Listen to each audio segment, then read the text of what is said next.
वृश्चिक राशि वाले बंधुओं, आप सभी का स्वागत है आपके अपने वैदिक मंथन भिंड यूट्यूब चैनल में। तो वृश्चिक राशि वालों, ध्यान से समझिए। होली के दिन अपने घर के मुख्य दरवाजे पर बांध देना यह एक छोटी सी चीज, विशेष मंत्रों के साथ अभिमंत्रित करते हुए महाशक्तिशाली चीज। होलिका के दिन अगर आपने अपने घर के मुख्य दरवाजे पर इसे बांध दिया तो दुनिया की कितनी ही बड़ी नकारात्मक शक्ति हो, नजर, टोना टोटका, तंत्र क्रिया, यहां तक कि मारण कर्म भी आपके ऊपर किया गया, कोई भी बड़े से बड़ा अविचार कर्म भी आपके ऊपर कर दिया गया, तो वह आपके घर में प्रवेश ही नहीं कर पाएगा। आपके जीवन में किसी प्रकार का कोई दुख संकट लेकर नहीं आ पाएगा, आपका बाल विवाह का नहीं कर पाएगा। जी बंधुओं, बहुत ही शक्तिशाली है यह एक चीज, और इसका प्रयोग करने वाला हमेशा सुखी रहता है, क्योंकि फिर वह दुनिया की हर नकारात्मकता से दूर हो जाता है, स्वयं भी सकारात्मक ऊर्जा से भर जाता है। बंधुओं, वर्ष में केवल एक बार, एक दिन आपको यह विशेष अवसर मिल रहा है, इसे मिस मत कर देना, वरना पूरा जीवन दुख में बीत सकता है। हो सकता है कि छोटी से छोटी घटना भी, छोटी से छोटी नकारात्मकता भी आपके जीवन में बुरे से बुरे और बड़े से बड़े परिणाम लेकर आए, जिन्हें आप सहन ही न कर पाए। तो ऐसे में आपको अपने जीवन में अपने आसपास एक सुरक्षा घेरा बनाना बहुत अधिक आवश्यक है। याद रखना बंधुओं, आज का यह जो समाज है, जो संसार है, इसमें नकारात्मकता अपार है, दुनिया भर की नकारात्मकता भरी पड़ी है। आज आप देखते ही हैं कि आज से 30-40 साल पहले रिश्ते नातों का जो स्वरूप हुआ करता था, अब वह पूरी तरह से विकृत हो चुका है। मित्र मित्र जैसे नहीं, भाई भाई जैसे नहीं, रिश्ते रिश्ते जैसे नहीं बचे। अपनों से ही लोग जरूरत से ज्यादा जलते हैं, वैमनस्यता रखते हैं और अपनों के ही सुख में दुखी होने लगते हैं। इतने से ही काम नहीं चलता, फिर उनके सुख को समाप्त करने के लिए मन ही मन उल्टे सीधे प्लान बनाने लगते हैं। और जब कोई अपना दुखी होने लगता है, खास तौर से उसने कुछ हासिल कर लिया हो, सुखी हुआ हो, सफल हुआ हो, फिर अचानक उसे चोट लग जाती है किसी कारण से, तो सबसे ज्यादा सुख अपनों को ही मिलता है। याद रखना बंधुओं, यह कड़वा है, परंतु आज के समय का यह सबसे बड़ा सत्य है। आज के समय में लोग दुनियादारी से कम परेशान हैं, अपनों से ज्यादा परेशान हैं। सैकड़ों हजारों लोग ऐसे हमारे पास आते हैं जिनके ऊपर बंधन कर्म, मारण क्रिया और दुनिया भर के अविचार कर्म उनके अपनों ने ही करवा रखे हैं। किसी के परिवार में कोई है, कोई भाई भतीजा है, कोई मित्र यार है, कोई अपना ही है जो इतना ज्यादा जलता है कि उसने उसका जीवन भर का बंधन करवा रखा है। फिर उन बंधनों को खोलते ही उनके जीवन में खुशियां आ जाती हैं, लेकिन उससे पहले उनका बहुत कुछ नुकसान भी हो जाता है। जी हाँ बंधुओं, तो ऐसे में सबसे बड़ी जरूरत है कि आपके आसपास एक सुरक्षा घेरा हो, और आपका घर जो आपका राज्य है, आपकी सल्तनत है, जहां के आप राजा हैं। जी हाँ बंधुओं, आप दुनिया में कहीं भी चले जाइए, कितनी ही बेचैनी हो, लेकिन जब आप अपने घर में आते हैं तो आपको एक सुकून का एहसास होता है। आप स्वतंत्र हो जाते हैं, हल्के हो जाते हैं, आपको लगता है कि आप अपनी दुनिया में आ चुके हैं। आपका घर आपकी दुनिया है। यहाँ पर आप नहीं चाहेंगे कि कोई ऐसा व्यक्ति चला आए जो आपको दुख दे, आप केवल यही चाहेंगे कि केवल खुशियां ही खुशियां आपके जीवन में आए। तो ऐसे में आपके घर का जो मुख्य दरवाजा है, इसका बहुत बड़ा रोल है। आपके घर के मुख्य दरवाजे से ही खुशियां भी आएंगी और दुख भी आएंगे। ऊर्जा चाहे सकारात्मक हो चाहे नकारात्मक हो, आएगी आपके घर के मुख्य दरवाजे से ही। शास्त्रीय विधान ऐसे हैं कि ऊर्जाएं हमेशा किसी के द्वारा चलकर आती हैं, वाहक बनाती हैं किसी को, किसी पर हावी होकर आती हैं। तो ऐसे में मुख्य दरवाजे की सुरक्षा बहुत जरूरी है। प्राचीन काल से ही आपने देखा होगा कि अपने हिंदू धर्म में, सनातनी परंपरा में मुख्य दरवाजे की रखवाली के कई उपचार किए जाते थे। पंचशूलक बनाए जाते थे, स्वास्तिक बनाए जाते थे, श्रीम लिखवाया जाता था, और राजा महाराजाओं के यहाँ मुख्य दरवाजों के आसपास शेर, दहाड़ते हुए शेर बिठाए जाते थे, हाथी रखवाए जाते थे, पत्थर के ही सही, परंतु वे प्रतीक हुआ करते थे जो कि मुख्य दरवाजे की सुरक्षा के लिए प्रयोग किए जाते थे, नकारात्मक ऊर्जाओं को डराने के लिए प्रयोग किए जाते थे, हथियारों तक का प्रयोग किया जाता था। तो ये सारी चीजें क्यों? और एक खास बात कि प्राचीन काल में चाहे घर किसी भी पदार्थ से बना हो, लेकिन मुख्य दरवाजा पत्थर और लकड़ी से ही बनता था। अब आजकल लोग लोहे के, स्टील के, दुनिया भर के मटेरियल प्रयोग करने लगे हैं, लेकिन यह गलत है।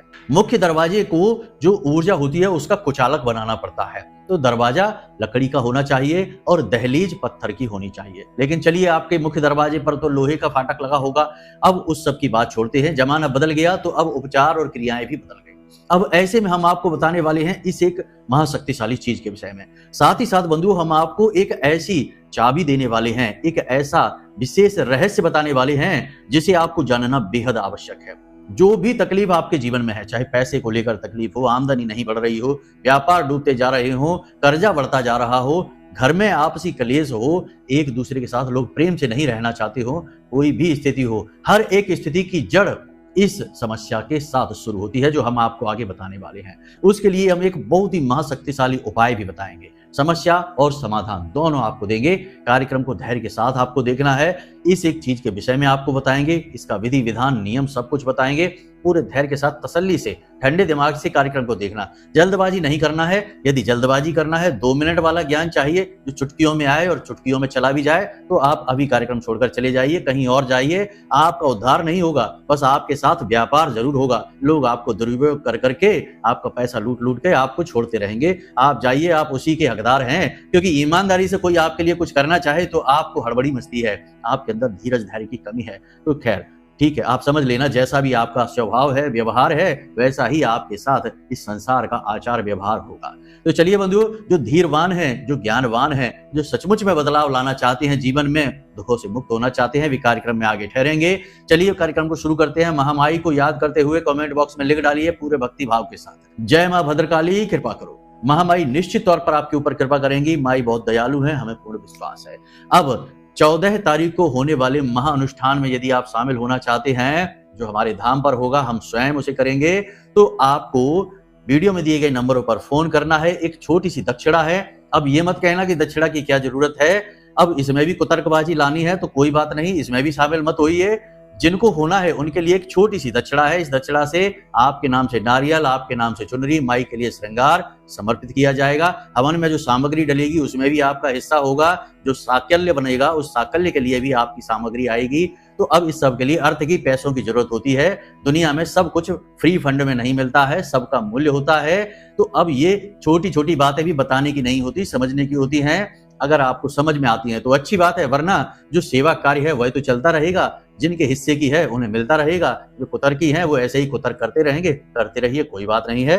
तो छोटी सी एक दक्षिणा रहेगी, उसे आप जमा करा दीजिए और आपके नाम से यह क्रिया कर दी जाएगी। तो चलिए बंधु, उम्मीद करते हैं कि यहाँ तक आप सारी बातें समझ चुके हैं। अब अपने मूल विषय को शुरू करते हैं। बंधु ध्यान से सुनिए, कुंडली का आकलन जरूर कराना चाहिए, क्योंकि अगर आप खूब मेहनत करने के बाद भी यदि कामयाबी हासिल नहीं कर पा रहे हैं तो कहीं ना कहीं कुंडली में कोई दोष है, कोई नकारात्मक ग्रह योग है। उसका जब तक निराकरण नहीं होगा, उससे छुटकारा प्राप्त नहीं होगा, तब तक आपको कामयाबी हासिल नहीं हो सकती। उपाय चाहे कितने ही करते रहिए, ठीक है। तो प्रेम से बोलो जय माई की। जय माई की गुरुजी। इस संसार में जितने भी घर हैं, हम देखते हैं लोगों के मैसेज आते हैं, हमारे पास फोन आते हैं, गुरुजी हमारे घर का वातावरण बहुत खराब है। हमें घर के बाहर अच्छा लगता है, लेकिन जब हम अपने घर में आ जाते हैं तो पता नहीं क्यों हमारा मन खराब होने लगता है, हमें घबराहट होने लगती है, बेचैनी होने लगती है, सो नहीं पाते हैं। घर के 2 लोग यदि बात करना शुरू करेंगे तो शुरुआत तो धीमी होगी, लेकिन अंत झगड़े के साथ ही होगा। पति पत्नी के बीच बन नहीं रही, भाई भाई के बीच झगड़ा हुआ जा रहा है, पिता पुत्र के बीच भी विवादित स्थिति है, प्रेम नहीं है। ऐसा सब कुछ क्यों है? क्योंकि घर में ही नकारात्मकता का वास हो चुका है, घोर नकारात्मकता घर में है। अब घर में किस प्रकार की नकारात्मकता होती है? प्रेतों की नकारात्मकता, नजर लगने की, टोना टोटका की नकारात्मकता, या तो बंधन करा दिया गया है या कोई प्रेत है, यानी कि आपके पितृ कमजोर हो चुके हैं, पितरों का पोषण नहीं हो रहा है, वे असहाय हैं, आपकी रक्षा नहीं कर पा रहे, और आपके घर का पहला रक्षा कवच आपके पितृ देव हैं। आपके पितृ शक्तिहीन हैं तो आपकी रक्षा नहीं हो रही है। अब कोई भी प्रेत आपके घर में आ रहा है और निवास कर चुका है और आपके जीवन को उसने नर्क बना रखा है। घर में बीमारियां हैं, कर्जा बढ़ता जा रहा है, पैसा आता तो है लेकिन रुक नहीं रहा है। घर के बच्चे भी असभ्य होते जा रहे हैं, मनमुखी होते जा रहे हैं, बड़ों की बात नहीं सुनते हैं, मन में जो आता है वह कर रहे हैं, पढ़ाई लिखाई से, शिक्षा से ध्यान हट चुका है। ये स्थितियां बहुत ज्यादा हैं। हम लगभग 70-80% लोगों की जो समस्याएं सुनते हैं उनमें हमें ये समस्याएं ही मुख्य तौर पर दिखाई देती हैं, और ये सारी समस्याएं जो हैं ये पितृ दोष का सूचक हैं, यानी कि भयंकर पितृ दोष लगा हुआ है। तो अब पितृ दोष का जो उत्पत्ति होती है वह एकदम से नहीं हो जाती, लंबे समय से पीढ़ी दर पीढ़ी यह पितृ दोष चला आ रहा है। अब यदि कार्यक्रम घंटों का होता, यह हमारा और आपका आमने सामने बैठकर चर्चा होती, तो हम आपको यह पूरी प्रक्रिया समझा देते कि पितृ कहां से शुरू होता है, ये दोष कहां से शुरू होता है और कैसे कैसे इसके लक्षण पीढ़ी दर पीढ़ी दिखाई देते हैं। लेकिन समय की सीमा है, इस वजह से हम ज्यादा विस्तार में नहीं जाएंगे। बस आप समझ लीजिए कि आपके जीवन में यदि इस प्रकार के संकट आ रहे हैं जो टाले नहीं टल रहे, एक समस्या का निदान करते हैं तो 4 नई समस्याएं खड़ी हो जाती हैं। जीवन समस्या का ही दूसरा नाम बन चुका है। तो जरूर पितृदोष से आप पीड़ित चल रहे हैं। ऐसे में यह जो होलिका अष्टक का समय चल रहा है, होलिका का समय आएगा, होलिका दहन का समय आएगा, यह आपके लिए रामबाण समय है। इस समय आप इसका उपचार कर सकते हैं।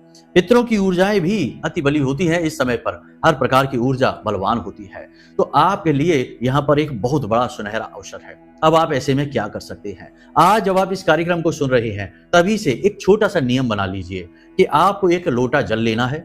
दिन में आप किसी भी समय ले सकते हैं। अगर दिन में 12 बजे के आसपास करते हैं तो अति उत्तम। वैसे आप कभी भी कर लें, कोई समस्या नहीं, बस रात में नहीं करना है।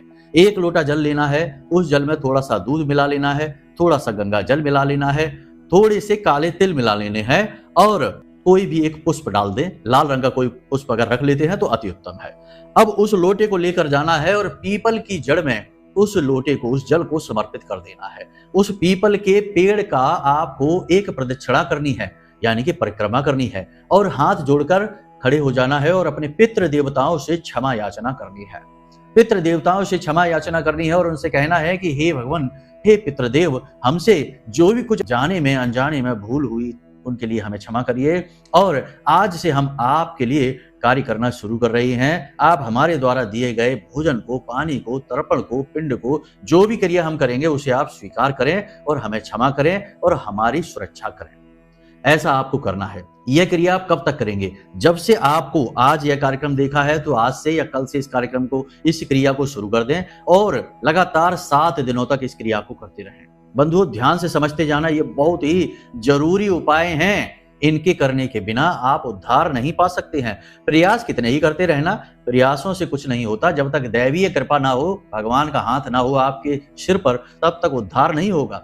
वरना तो दुनिया भर के लोग सब कर ही रहे हैं, लेकिन सुख किसी को नहीं मिल पा रहा। तो ये कार्य आपको करना है। दूसरा कार्य आपको कि प्रतिदिन शाम के समय, जी हाँ, जब गोधूली काल होता है, यानी कि सूर्य अस्त हो रहे होते हैं, रात्रि और दिन का मिलन हो रहा होता है, उसे गोधूली कहते हैं। 6:30 बजे के आसपास का यह समय होता है। इस समय पर आपको अपने घर की दक्षिण दिशा में सरसों के तेल का एक दीपक जलाना है पितृ देवताओं के नाम से। इससे पितृ देवता ऊर्ध्वगामी होते हैं, बलिष्ठ होते हैं और उनकी ऊर्जा बढ़ती है। अब आप पितरों को इस तरह भोजन नहीं कराएंगे कि आपने थाली परोस के रख दी और सोचा कि थाली में तो भोजन ज्यों का त्यों है, पितरों ने तो खाया ही नहीं।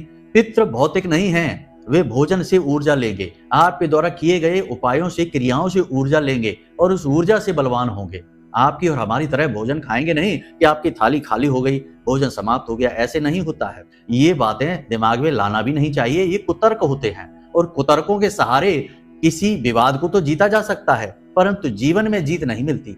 जीवन में कुतर्कियों की ही सबसे बड़ी दुर्गति होती है। और जो सद्बुद्धि के साथ चलते हैं वे सब में विश्वास रखते हैं और धीरे धीरे कामयाबी की सीढ़ियां चढ़ते हैं, क्योंकि सब मिलकर उनके साथ हो लेते हैं और उनकी कामयाबी में जोर लगाते हैं। वह कहावत आपने सुनी ही होगी कि जब कोई इंसान दिल से कुछ चाहे तो पूरा ब्रह्मांड उसे वह देने के लिए जोर लगाने लगता है। तो ये ब्रह्मांडीय शक्तियां हैं, इनके लिए कुतर्क काम नहीं करते।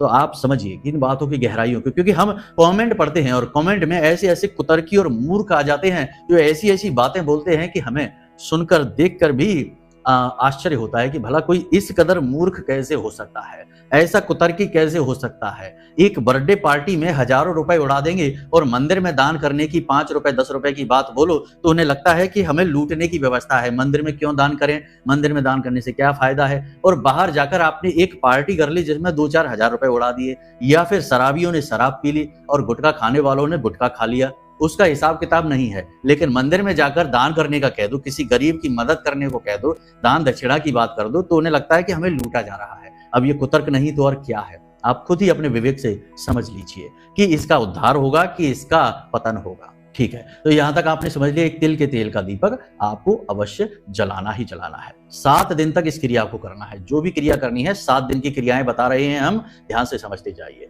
इसी के साथ साथ अपने पूजा घर में, आपके पूजा घर में यदि आपके किसी पितृ की, यानी कि जो संसार से जा चुके हैं, उनकी कोई फोटो तस्वीर लगी है उसे आप हटा दें। अपने घर की दक्षिणी दीवार पर इस तस्वीर को लगाना है, ठीक है।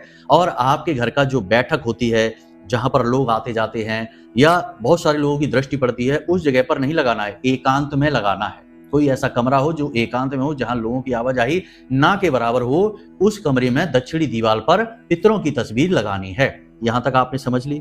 एक छोटी सी बात की, पितृ देवताओं के साथ यानी जो इस संसार से जा चुके हैं उनके साथ यदि कोई ऐसे व्यक्ति की तस्वीर है जो आज इस संसार में अभी है और ऐसी तस्वीर को आपने लगा रखा है और उस पर फूल माला चढ़ाते हैं, पितरों की तरह उसका पूजन करते हैं, तो भगवान के लिए रहम करिए उस इंसान पर जिसकी तस्वीर उसमें है और वो जिंदा है। उसकी व्यवस्था आप पूरी तरह से लगा दे रहे हैं, वह ज्यादा दिन चलेगा नहीं, चला जाएगा इस संसार से। तो ऐसी तस्वीर का प्रयोग ना करिए, बुद्धिमानी से काम करिए, ठीक है। तो यहां तक आपने समझ लिया। अब श्रीमद् भागवतम का कोई भी एक श्लोक उठा लीजिए, इंटरनेट पर सर्च कर लेना, अगर आपके घर में श्रीमद् भागवतम है तो उसमें से कोई भी एक श्लोक, सरल सा श्लोक उठा लेना और उस श्लोक का आपको पाठ करना है 7 दिन तक। पूजा करने जब आप बैठे तो पूजा प्रारंभ करने से पहले ओम गम गणपतये नमः यानी गणेश जी का आवाहन करने के बाद में हाथ जोड़कर सबसे पहले जिस भी देवी देवता की आप पूजा करना चाहते हैं उनसे निवेदन करिए कि हे प्रभु, हमारे पितृ जहां भी हों, जैसे भी हों, वे सुखी रहें, बलवान रहें और उनकी जो यात्रा है वह पूर्ण यात्रा हो, अधूरी ना हो, वे कहीं भी अटके ना, फंसे ना, इस यात्रा में रुके ना। ऐसे करके आप निवेदन करिए भगवान से। उसके बाद आप इस श्लोक का यानी कोई भी एक श्लोक श्रीमद् भागवतम का, अब जैसे कि हम बता दे तो सच्चिदानंद रूपाय विश्वोत्पत्त्यादि हेतवे तापत्रय विनाशाय श्री कृष्णाय वयम नमः, इस श्लोक का कर सकते हैं। यम प्रव्रजंतम अनुपेतम पेत कृत्यम द्विपायनो ब्रह कातर आजुहाव, इसका कर सकते हैं। फिर आप अपने हिसाब से देख लीजिए एक श्लोक। श्रीमद् भागवतम को मुक्तदायिनी कहा जाता है, पंचम वेद कहा जाता है। और जब महर्षि वेदव्यास जो स्वयं नारायण के अवतार थे, उन्होंने सारे पुराणों की रचना कर ली, वेदों की रचना कर ली और उन्हें शांति नहीं प्राप्त हुई, तब नारद जी ने उन्हें श्रीमद् भागवतम की रचना करने के विषय में कहा।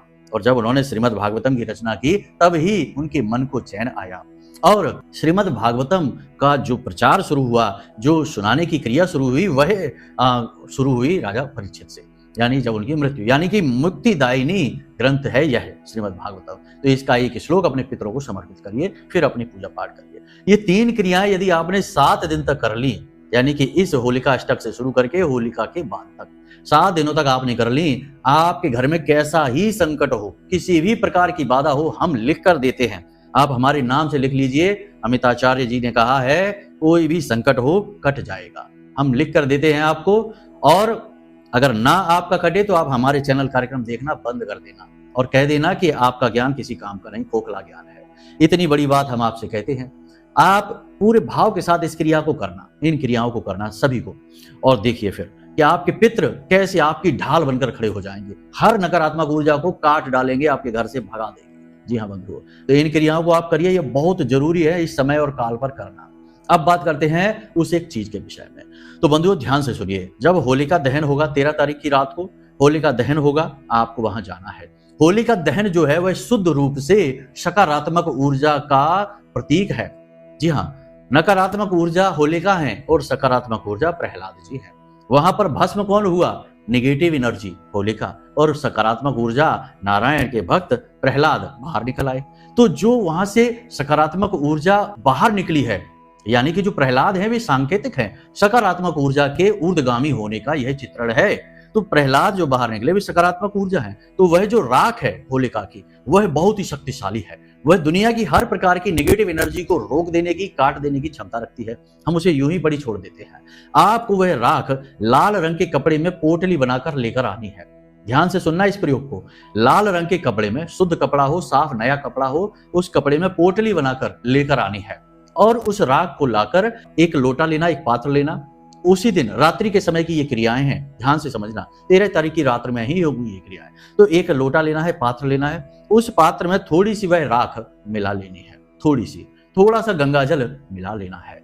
और उसके बाद यानी जल अब हमने भरा, शुद्ध जल, फिर थोड़ा सा गंगा जल और थोड़ी सी वह राख मिला ली, चुटकी भर, ज्यादा नहीं, राख मिला ली, अच्छी तरह से मिक्स किया। उसे अपने घर के हर कोने में सिंचित करिए, घर की छत पर सिंचित करिए, घर के मुख्य दरवाजे पर भी सिंचित करिए।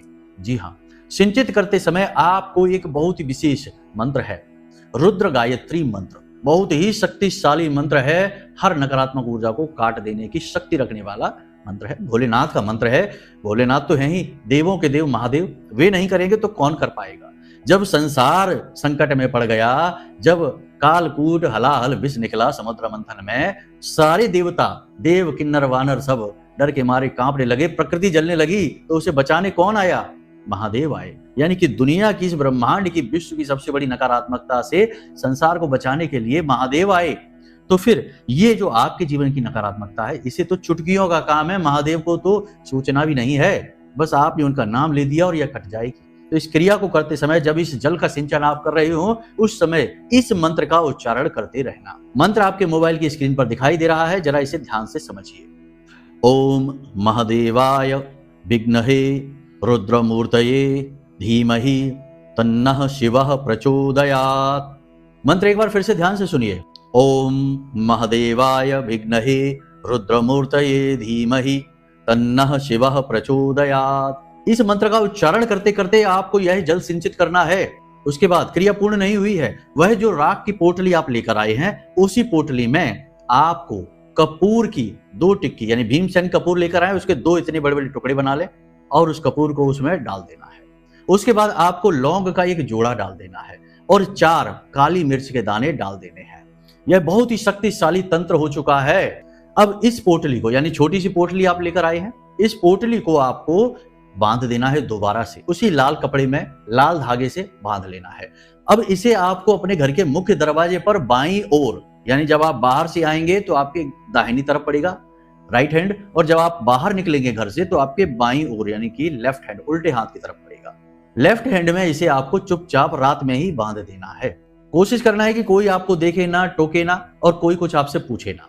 आप इसे चुपचाप बांध दें और ऐसा बांधे कि ज्यादा ये दिखाई ना दे किसी को, थोड़ा सा कोने में छुपाकर किसी तरह से ऐसे बांध दे। ये काम अपना करता रहेगा, कोई देखे या ना देखे इसको बस आपको बांध देना है, बंधा छोड़ देना है और उसके बाद भूल जाना है। आप देखेंगे कि जैसे ही आप इस क्रिया को रात्रि के समय करेंगे, बाकी आपकी पूजा पाठ जो भी क्रियाएं हैं उन्हें आप करिए, लेकिन इस क्रिया को जरूर करिए।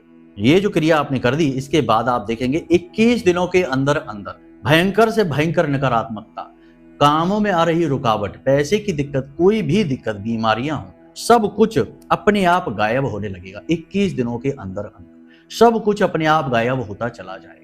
जी हाँ बंधुओं, अब कुछ लोग बोलेंगे कि बची हुई राख है, उसका क्या करना है? उसे फिर से रख लीजिए, संभाल कर किसी पात्र में रख लीजिए। लोहे का पात्र नहीं होना चाहिए, कोई पीतल की कटोरी हो, कांच की प्याली हो, उसमें रख लीजिए और अपने पूजा घर में ही रख लेना है। उसके बाद आप जब यह 21 दिन खत्म हो जाएं, उसके बाद इस पोटली को आप विसर्जित कर देना, किसी बहती हुई नदी में, जल में विसर्जित कर देना, नई पोटली फिर से बना लेना। इस प्रकार आप इस पोटली को 2-3 बार बनाइएगा और 2-3 बार के, यानी 21-21 दिन के इस क्रिया में सारी नकारात्मकताएं जीवन की समाप्त हो जाएंगी। फिर इसकी जरूरत पड़ेगी ही नहीं। और पितृ देवताओं के लिए जो आपने क्रिया की है, इस क्रिया को भी आप हर 21 दिन में या 1 महीने या 2 महीने के बाद फिर से 7 दिन के लिए दोहरा लीजिए। इस प्रकार इन क्रियाओं को करते रहिए और आप देखिए कुछ कार्य हैं जो आपको भूलकर भी नहीं करने हैं। अपने भगवान, अपने आराध्य, अपने धर्म, अपने माता पिता और अपने पितरों का अपमान नहीं करना है, किसी हालत में नहीं करना है। माता पिता की सेवा करनी है, उनकी बात माननी है। देखिए आपको जो करना है सो तो आप करिए, लेकिन अपने माता पिता के मुंह पर ही कम से कम ना मत बोलिए। वो जो कहें ठीक है, कह दीजिए ठीक है, हम आपकी बात ये मानते हैं, करते हैं। फिर आप जो मन में आए वो करिए, कम से कम उन्हें बुरा तो ना लगे।